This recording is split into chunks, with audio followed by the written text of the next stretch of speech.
If you're not getting consistent job on Upwork, it's easy to assume something is wrong with the platform, that Upwork is saturated, that new freelancers are being favored, that AI tools are flooding the market. But after 15 years on Upwork and earning over $1 million, completion more than 1,400 contracts, and personally reviewing over 4,200 real Upwork proposals, I can tell you something with certainty. Invites are not random. They are predictable. And if you understand why some profiles get invited over and over again, while others sit quietly for months, you can engineer your profile to work for you. Today, I'm going to walk you through exactly how I would optimize my Upwork profile in 2026. Not to look impressive and not to collect compliments, but to generate consistent, high-quality invites. Because invites changes everything. Part 1. Why invites matter more than proposals. Let's start here. Proposals are reactive. You're responding to someone else's post. You're competing against dozens of other freelancers. You're often dealing with unclear scope and emotional buyers. Invites are different.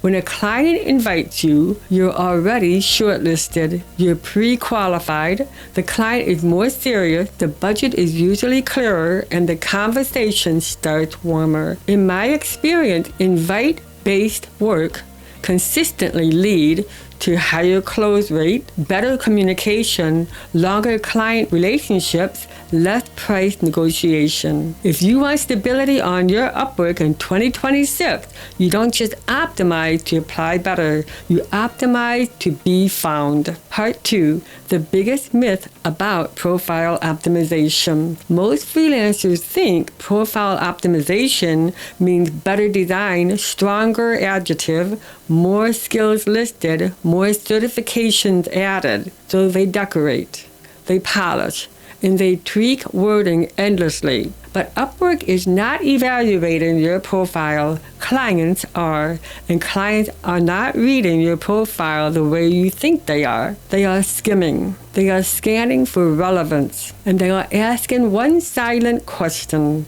Is this person the right fit for my problem?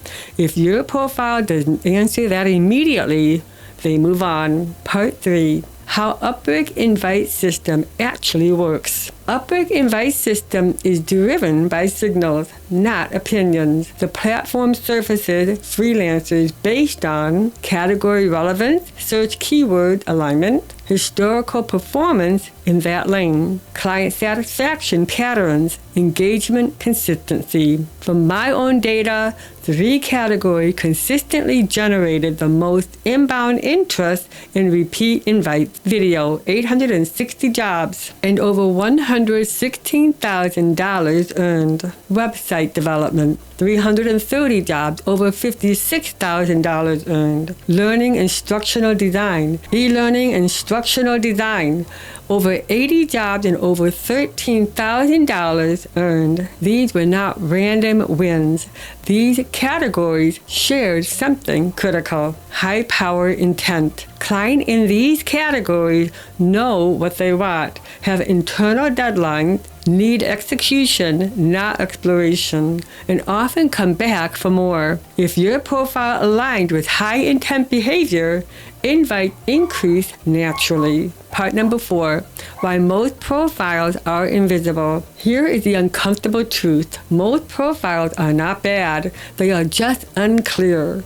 They try to appeal to everyone, and they say things like versatile freelancer, free service provider, experience in many industries. But clients don't invite versatile. They invite specific. From reviewing thousands of proposals and profiles, the profile that generates the most invites had one clear category, one defined buyer type, and one dominant outcome. That's it.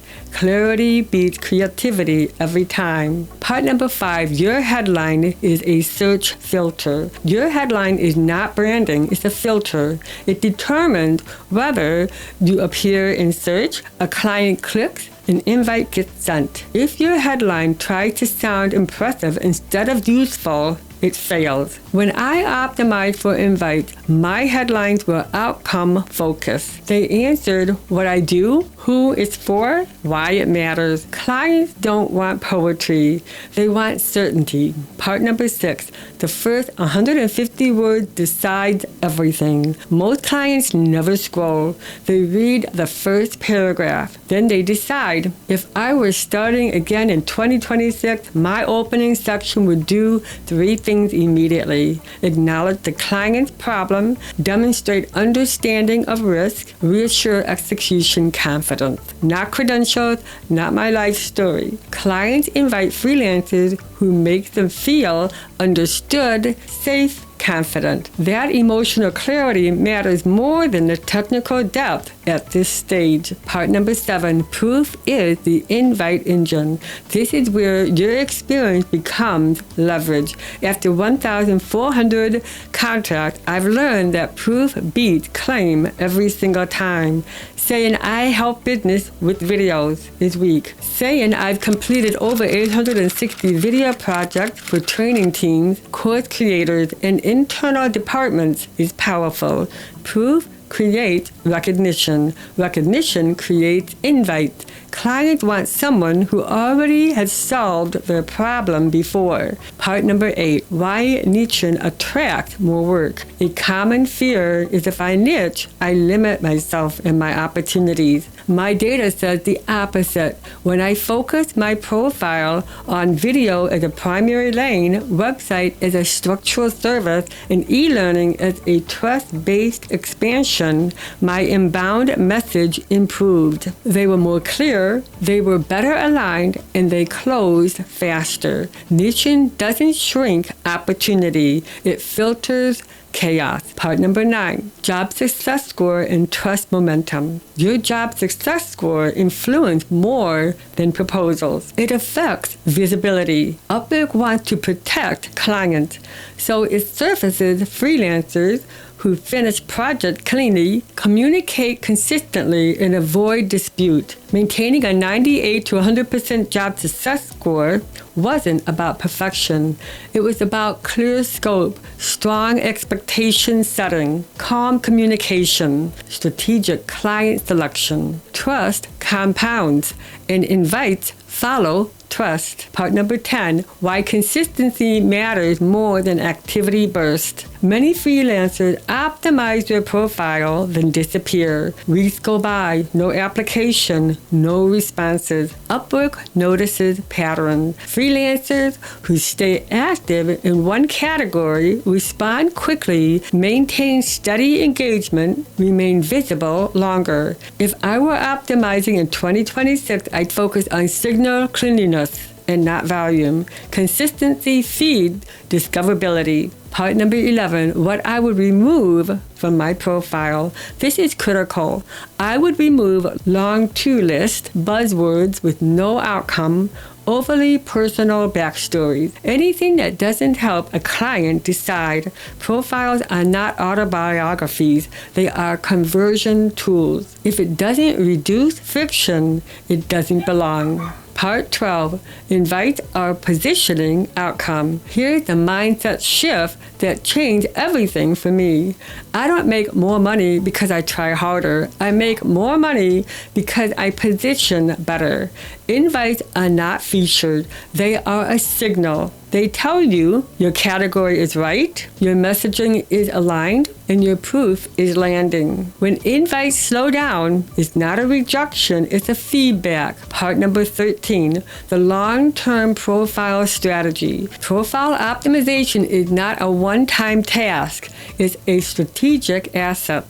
The freelancers who last on Upwork treat their profile like infrastructure and not decoration. They refine it based on client conversions, invite quality, category behavior. Over time, the profile becomes a magnet. Profile optimization is a strategy and not style. Upwork profile optimization in 2026 is not about sounding impressive, listing everything you know, and chasing trends. It's about choosing high intent categories, speaking to the right buyer, showing proof, not potential, and staying consistent. When those pieces align, invite, follow. Inside my March Reset live stream, I am breaking down the exact profile shifts and job types I no longer pursue and why that changed everything. If you are ready to move from hopeful applicant to strategic selector, then join me live. Reset with Colette. Let's choose better. Until next time, be